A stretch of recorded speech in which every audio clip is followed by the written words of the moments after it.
The Zephyrian war fleet emerged from hyperspace like a plague of metallic locusts, their obsidian hulls reflecting the pale light of Earth's sun.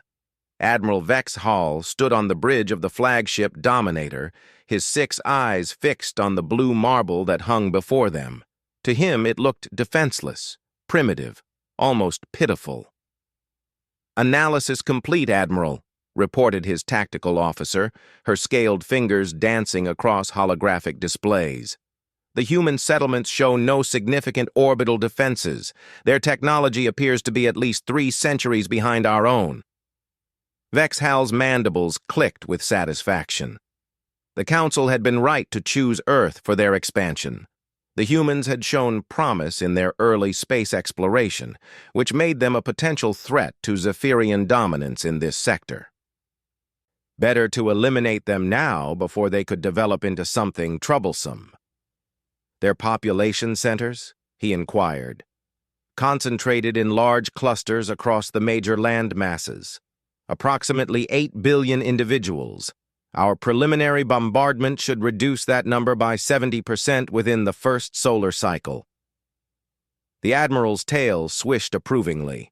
The Zephyrian Empire had conquered 43 worlds using this exact strategy.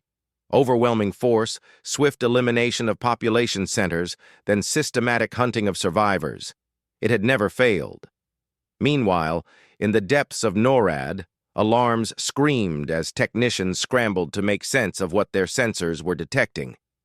General Sarah Chen burst through the command center doors, her uniform hastily thrown on over civilian clothes. "Report!" she barked. "Ma'am! We've got multiple contacts, size unknown, but they're massive. They just appeared in Earth orbit 15 minutes ago." The young lieutenant's voice cracked with barely controlled panic. Sarah stared at the main screen showing dozens of red contacts surrounding their planet like a noose. She'd spent her entire career preparing for terrestrial conflicts, never imagining she'd be the one to witness humanity's first contact with an alien species.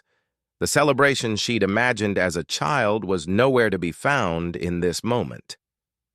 "Any attempt at communication?" "None, ma'am. They're just sitting there, but our deep space array is picking up massive energy buildups across their fleet." Sarah's blood ran cold. Energy buildups usually meant one thing in military terms. Across the globe, similar scenes played out in command centers, government buildings, and astronomical observatories. Humanity's leaders struggled to comprehend that they were no longer alone, and worse, that their cosmic neighbors had come calling with obviously hostile intent. President Martinez was pulled from a state dinner in Washington, Prime Minister Thompson from his sleep in London, and Chairman Wei from a critical party meeting in Beijing. Within an hour, secure lines buzzed with frantic conversations as world leaders tried to coordinate a response to something they'd never prepared for. Dr. Elena Vasquez at the Arecibo Observatory in Puerto Rico was among the first civilians to detect the alien presence. Her hands shook as she fine-tuned the radio telescope, desperately trying to intercept any communications from the alien fleet. What she heard chilled her to the bone. The alien language was harsh, guttural, but her translation software managed to parse fragments. Words like eradication, cleansing, and settlement came through clearly enough. She grabbed her phone and dialed her contact at the Pentagon, praying she wasn't too late. Back aboard the Dominator, Vex Hall reviewed the invasion protocols one final time. The Zephyrian military doctrine was elegant in its simplicity. First, eliminate all major population centers from orbit. Second, deploy ground forces to handle survivors and resistance pockets. Third, establish colonial infrastructure while hunting down any remaining humans. "All ships report ready, Admiral," his communications officer announced. "Excellent. Begin Phase 1. The first bombardment began at precisely 13:47 hours Greenwich Mean Time. Streams of superheated plasma lanced down from orbit, each beam capable of vaporizing a city block in seconds. The aliens had done their homework, targeting major population centers with ruthless efficiency. New York disappeared in a pillar of fire that could be seen from orbit. London followed seconds later, then Tokyo, Beijing, Moscow, and Delhi. The coordinated strikes were timed to maximize psychological impact on any survivors. Humanity's greatest cities, symbols of their civilization and progress, were erased in minutes. But the aliens had made their first mistake. They had studied human technology and population centers, but they had failed to understand human nature. As news of the attacks spread through emergency broadcasts and social media, something unexpected happened. Instead of panic and surrender, a cold fury began to spread across the planet. In rural Montana, farmer Jack Morrison watched the glow on the eastern horizon where Denver used to be. His son had been attending college there. His hands clenched around his hunting rifle as he turned to his neighbors who had gathered at his farm. "Well, I reckon we've got ourselves a pest problem," he said quietly. Similar scenes played out across the globe. In the Scottish Highlands, former SAS Sergeant William MacLeod gathered his hunting party and began making phone calls to old military contacts. In the Australian outback, Aboriginal tracker Mary Nguyen used her knowledge of the land to start organizing resistance cells. In the Amazon rainforest, indigenous communities who had survived centuries of outside threats began preparing for another fight for their survival. The aliens had expected to face a technologically advanced but ultimately fragile civilization. Instead, they found themselves dealing with a species that had evolved through millions of years of survival challenges, countless wars, and persistent adaptation. General Chen, operating now from a hardened bunker deep underground, coordinated with military commanders worldwide. The initial strikes had been devastating, but they'd also been focused on civilian targets. Much of Earth's military infrastructure remained intact, hidden in underground facilities, remote bases, and mobile platforms the aliens hadn't considered worth targeting. "Status report," she demanded. "Ma'am, we've lost approximately 60% of major urban centers, but our strategic nuclear forces are still operational. Submarine fleets are undetected, and our distributed command structure is holding." Sarah nodded grimly. The aliens had won the first round decisively, but they'd also revealed their hand. Their weapons were devastating but required line of sight from orbit. More importantly, they seemed to be operating under the assumption that destroying cities would break human resistance. They were about to learn how wrong that assumption was. Dr. Vasquez, working from a hidden facility in the mountains of Puerto Rico, continued intercepting alien communications. What she learned sent chills down her spine, but also provided crucial intelligence. The aliens were already discussing colonization efforts and resource allocation. They considered the invasion essentially over. "They think we're beaten," she reported via secure channel to the emergency command structure. "They're planning to land ground forces for what they call cleanup operations in 72 hours. General Chen smiled grimly. 72 hours. That gave them time to prepare a welcome committee. Around the world, the surviving human military forces began implementing protocols that had never been intended for this scenario, but which could be adapted. Guerrilla warfare tactics, developed through decades of asymmetric conflicts, were dusted off and modified for an enemy that could strike from space. The aliens' second mistake was assuming that their technological superiority would be decisive. They had never faced a species that had spent its entire evolutionary history fighting for survival against predators, diseases, and each other. They had never encountered beings who could look at overwhelming odds and respond not with surrender, but with desperate innovation.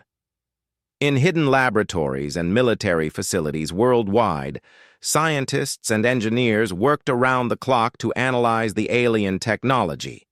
Every piece of debris from the bombardment, every fragment of alien metal that had survived the plasma strikes, was collected and studied with obsessive intensity. Admiral Vex Hall observed the results of the bombardment with satisfaction. Thermal imaging showed massive fires consuming what remained of the human cities, and electromagnetic readings indicated the collapse of their primitive communication networks. By all measures, Phase 1 had been a complete success. "Prepare for Phase 2, he ordered.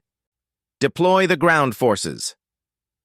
As the alien dropships began their descent toward Earth's surface, carrying thousands of Zephyrian warriors equipped with advanced energy weapons and battle armor, they expected to find a broken species ready for extinction.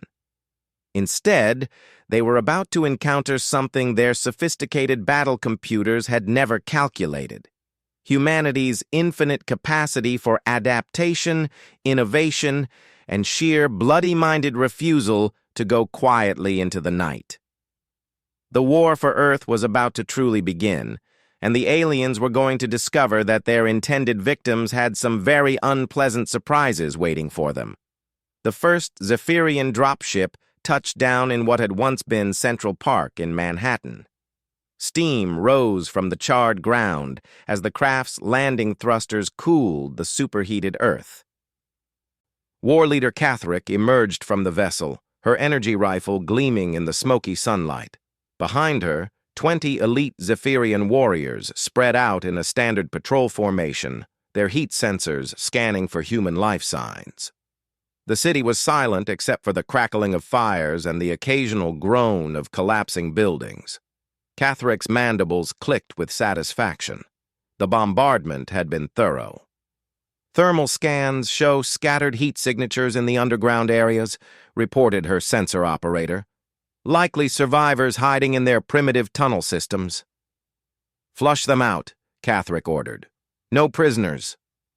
What the Zephyrians didn't know was that 3 blocks away, in a subway tunnel that had been hastily reinforced with steel beams and concrete barriers, Sergeant Maria Santos of the NYPD Emergency Response Unit was watching their every move through a jury-rigged periscope system. Beside her, a hastily assembled group of survivors included everyone from former military personnel to construction workers to a few academics who'd been unlucky enough to be in the city when the attacks began. "Count 20 hostiles, moving in standard sweep pattern," she whispered into her radio. "Weapons appear to be energy-based, unknown range and power."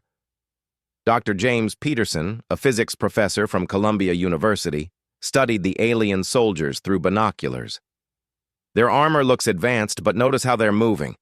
They're treating this like a cleanup operation, not expecting resistance. They're overconfident." Santos nodded. She'd seen the same arrogance in gang members who thought they owned the streets. Overconfidence was a weakness that could be exploited. Across the continent, similar scenes were playing out. Alien landing forces had deployed to 12 major cities, each group expecting to face scattered, demoralized survivors. Instead, they found themselves walking into carefully prepared killing fields. In the ruins of Los Angeles, former Marine Captain Jose Ramirez had spent the past 3 days organizing civilian survivors into effective combat units. Using knowledge gained from urban warfare in Iraq and Afghanistan, he'd turned the destroyed cityscape into a maze of ambush points and hidden strongholds. "Remember, we're not trying to win battles," he explained to his makeshift soldiers. "We're trying to learn how they fight, what their weaknesses are, and make them pay for every block they take." The aliens had superior technology, but they lacked something crucial: experience fighting humans on their home ground. The Zephyrian Empire had conquered dozens of worlds, but always through overwhelming orbital bombardment, followed by easy mop-up operations. They had never faced a species that treated urban warfare as an art form. Captain Elena Volkov, formerly of the Russian Spetsnaz, had managed to reach the ruins of Moscow just as the alien dropships began landing. Using the subway tunnels as highways, she'd assembled a network of resistance fighters that stretched across the city. Her group included everyone from former soldiers to street gangs who'd decided that alien invaders were a bigger threat than each other. "They move like they own the place," observed Dmitri, a former gangster who'd volunteered to fight. "Very predictable patterns." "Da," Elena agreed. They expect fear, but we give them different gift. The first major engagement came in the ruins of London, where former SAS operator William McLeod had gathered nearly 200 survivors in the abandoned underground stations. The aliens had detected heat signatures and were methodically working their way through the tunnel system, expecting to find cowering civilians. Instead, they found themselves funneled into a carefully prepared ambush zone. As the alien patrol rounded a corner in the Piccadilly line tunnel, explosive charges detonated behind and in front of them, sealing them in. Then the real attack began. Humans emerged from hidden positions, using weapons salvaged from abandoned military depots and police stations. The aliens' energy weapons were devastating against human flesh, but the humans had learned to use cover, misdirection, and the cramped tunnel environment to their advantage. More importantly, they'd learned to work together in ways the aliens hadn't anticipated.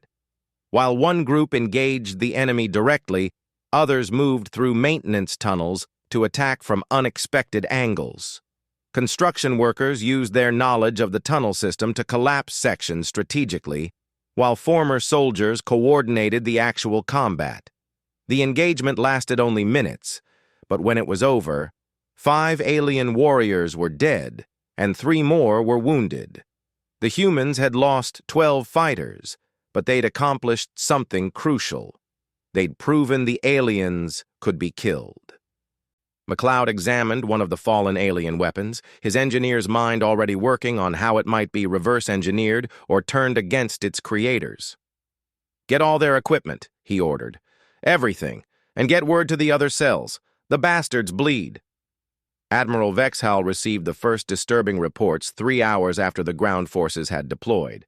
Instead of the expected quick pacification, his units were reporting organized resistance, casualties, and something completely unexpected: humans who fought back with tactical sophistication.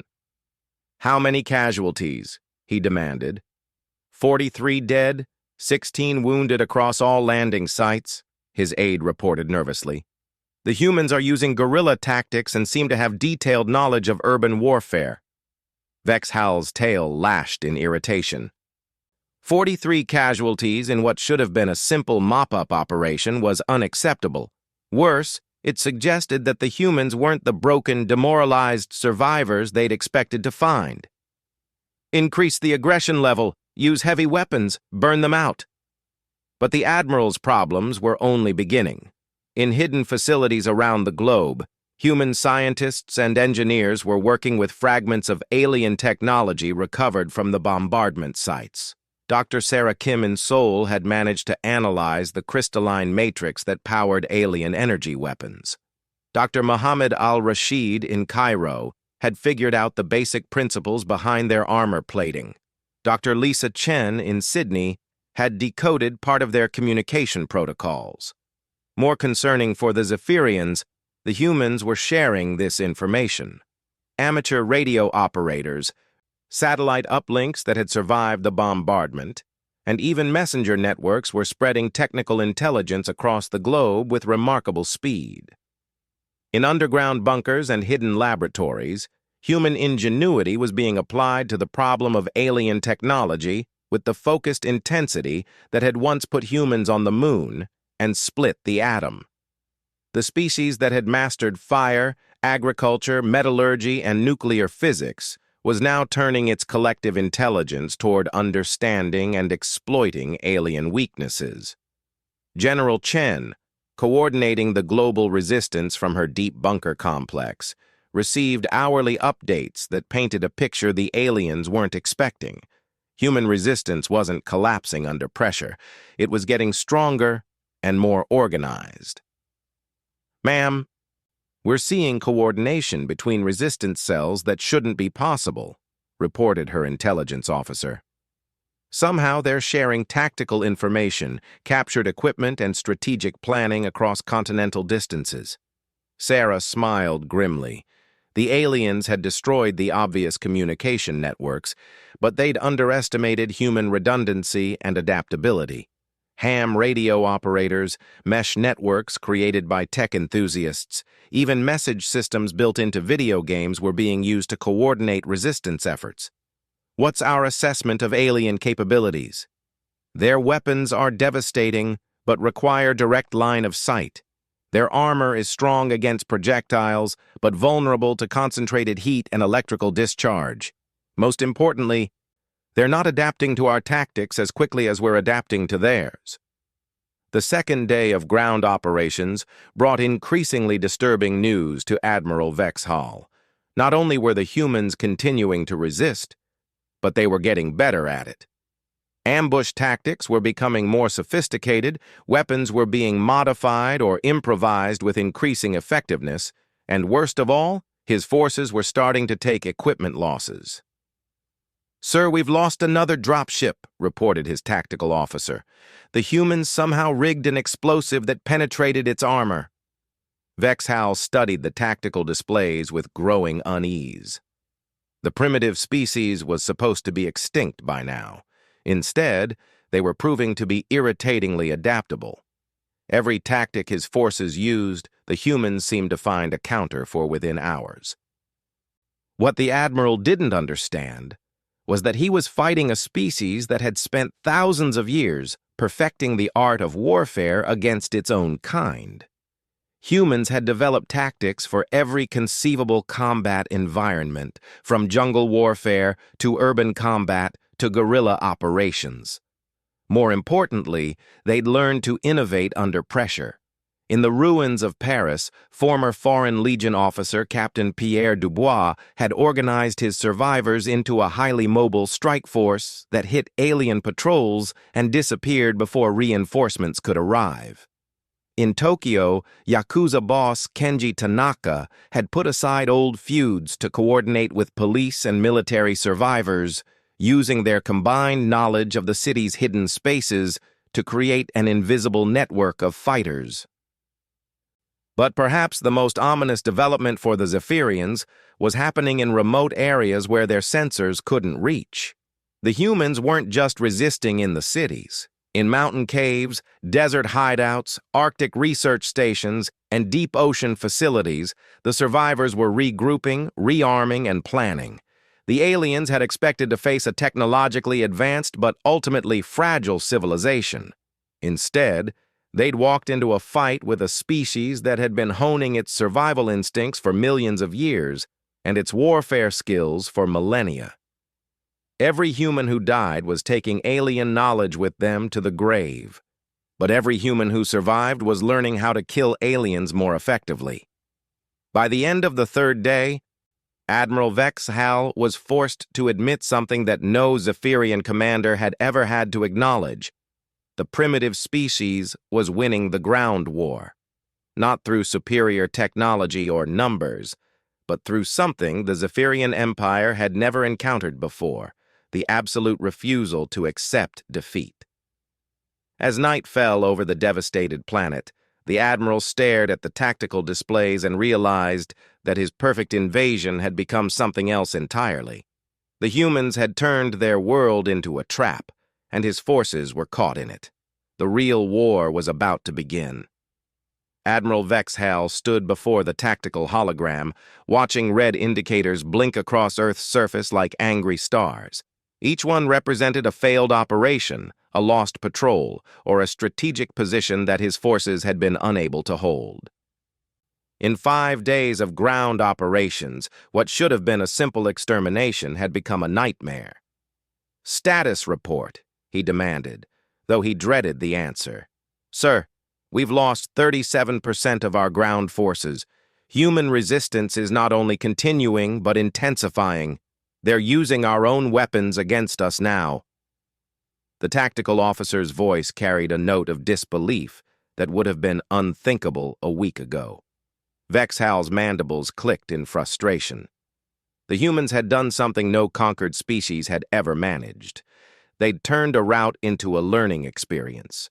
Every engagement taught them more about Zephyrian technology, tactics, and weaknesses. Worse, they were sharing that knowledge across their resistance network with terrifying efficiency. Meanwhile, in the ruins of what had been Geneva, Dr. Elena Vasquez worked feverishly in a makeshift laboratory hidden 300 feet underground. Around her, salvaged alien technology was being systematically dismantled and analyzed by the finest scientific minds who'd survived the bombardment. "The power coupling here," she explained to Dr. Chen, pointing at a crystalline component from a captured alien rifle. "It's not just energy storage. It's a quantum entanglement matrix. If we can reverse the polarity, we could overload their entire weapons grid," Dr. Chen finished, her eyes widening. "Elena, this could work." What the Zephyrians had failed to understand was that humans didn't just adapt to threats. They innovated around them. The same species that had turned rocks into tools, tamed fire, and harnessed, the atom was now applying that same relentless ingenuity to alien technology.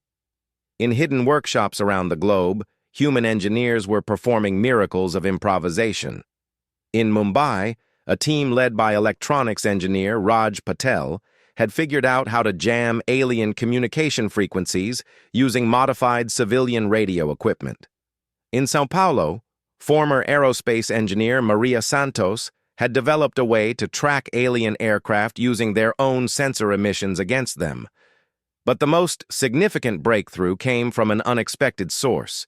In a small town in Montana, farmer Jack Morrison, the same man who'd watched Denver burn, had discovered something remarkable while burying the dead from an alien patrol his neighbors had ambushed.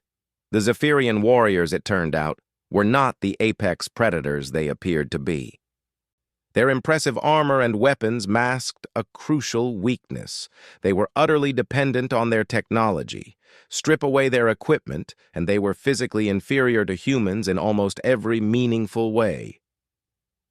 "They're weaker than us," Jack explained to the growing crowd of survivors who'd gathered at his farm.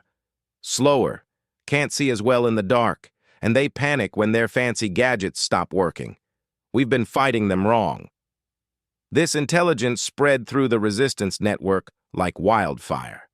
Across the globe, human fighters began developing tactics specifically designed to exploit these weaknesses.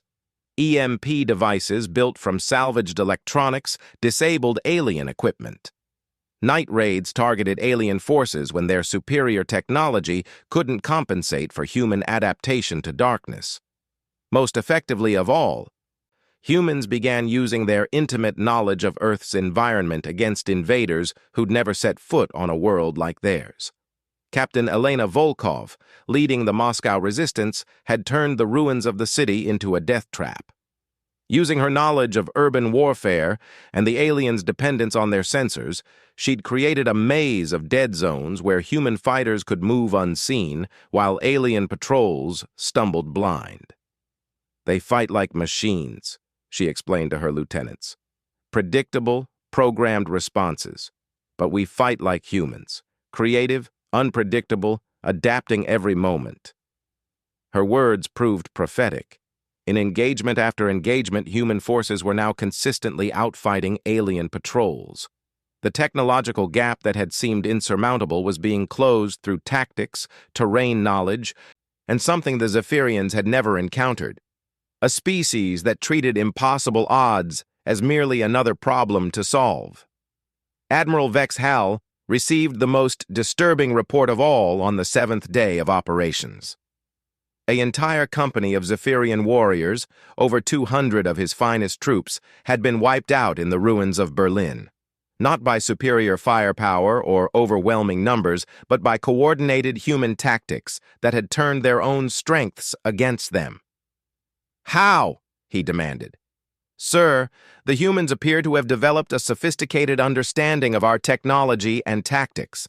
They're using directed electromagnetic pulses to disable our equipment, then attacking with primitive but effective weapons during the confusion. They're also using psychological warfare, sounds, misdirection, and terror tactics that our psychological profiles never accounted for." The Admiral studied the reports with growing dread. The humans weren't just resisting, they were evolving their resistance in real time. Every day brought new tactics, new weapons, new ways of turning Zephyrian advantages into vulnerabilities. In the deepest bunkers of Earth's military infrastructure, General Sarah Chen was coordinating what military historians would later call the greatest strategic reversal in warfare history. Using a combination of surviving military assets and improvised resistance networks, humanity was turning the tide of an interstellar war through sheer bloody-minded determination. "Ma'am, we're receiving reports of coordinated uprisings on every continent," her communications officer reported. "The resistance cells are moving from harassment to active offensive operations." Sarah nodded. The time for hiding and learning was over. Humanity had absorbed everything it could from the alien invasion and was ready to start pushing back. The counteroffensive began simultaneously across 12 time zones. In Sydney, human forces emerged from underground strongholds to assault alien command posts using weapons that combined human innovation with captured alien technology. In Cairo, resistance fighters used their knowledge of desert warfare to trap alien reinforcements in carefully prepared kill zones. In Vancouver, former Canadian Special Forces had turned the forested terrain into a nightmare maze where alien sensors were useless and human knowledge of the environment was supreme. But the most devastating blow came from an unexpected direction: space itself. Dr. Kim in Seoul had finally cracked the quantum entanglement matrix that powered alien technology. Working with surviving space program engineers, she'd developed a weapon that could overload alien systems from a distance. The catch was that it required line-of-sight transmission to alien vessels in orbit. "We need to get this into space," she explained, via encrypted communication to the global command structure. "If we can reach their ships—" "Leave that to us," came the reply from a source that identified itself only as Vandenberg survivors. What the aliens didn't know was that several of Earth's space launch facilities had survived the bombardment, hidden in hardened underground complexes or remote locations that hadn't been deemed worth targeting. More importantly, the human space program had been built with redundancy and resilience that the aliens hadn't accounted for. The launch came at dawn, California time. A modified missile that had been designed to carry commercial satellites into orbit now carried Dr. Kim's quantum disruptor and the hopes of an entire species. The Zephyrians detected the launch, but dismissed it as a desperate gesture from a dying civilization. They were catastrophically wrong. When the disruptor activated, every Zephyrian ship in Earth orbit experienced simultaneous systems failures.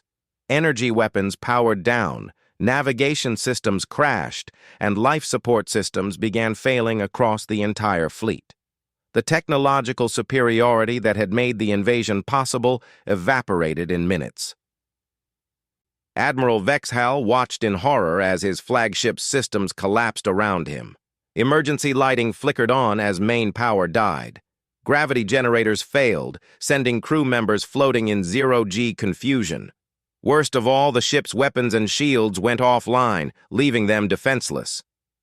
"All ships report critical systems failure," his communications officer gasped, struggling with manual controls. "Sir, we're completely vulnerable." On Earth's surface, human forces watched alien dropships falling from the sky as their anti-grav systems failed. Alien patrols found themselves cut off from orbital support, their advanced weapons reduced to expensive clubs, their armor just heavy clothing without power. The final phase of the resistance began immediately. Coordinated human forces emerged from hiding places across the globe, no longer the desperate survivors the aliens had expected to find, but a hardened, experienced military force that had learned to fight an interstellar war and win. In New York, Sergeant Santos led her fighters up from the subway tunnels to reclaim the streets above. In London, MacLeod's forces emerged from the underground to hunt alien stragglers through the ruins of the city. In Moscow, Volkov's fighters moved like ghosts through the urban landscape, systematically eliminating alien positions that could no longer call for support. The hunters had become the hunted, and Earth's gravity had become a trap for an invasion force that could no longer escape. Admiral Vexhale, floating helplessly in his powerless command center, finally understood what his empire had attempted to destroy. Not a primitive civilization ripe for conquest, but a species that had spent its entire evolutionary history turning disadvantages into advantages, learning from enemies and refusing to accept defeat. The Zephyrian Empire had expected to add another world to their collection. Instead, they'd given humanity something it had never had before, a common enemy and the motivation to unite against it. The species that had conquered fire, survived ice ages, and reached for the stars had now learned to wage interstellar war. As alien ships crashed into Earth's oceans and atmosphere, and alien ground forces surrendered or fled into wilderness that offered no sanctuary from human hunters, Admiral Vexhale sent a final message to the Zephyrian High Command. Do not come to this world. Do not engage these beings. They are not what we believed. They do not surrender. They do not break. They learn. They adapt. And they never forget. This planet is their grave, but it will also be ours. Warn all ships. Avoid the Sol system. The humans are not prey. They are predators, and we have made them angry. The message would reach the Zephyrian homeworld months later, carried by an automated probe that escaped Earth's gravity well. By then, every alien ship that had participated in the invasion was either destroyed or captured, and humanity was already reverse engineering their technology for purposes the Zephyrians could only imagine. The species that had been marked for extinction had instead marked its executioners for the same fate. Earth's surface was scarred, and millions had died, but humanity had survived its first interstellar war and emerged stronger than ever. The aliens had come to make Earth their grave. Instead, they had made it their own.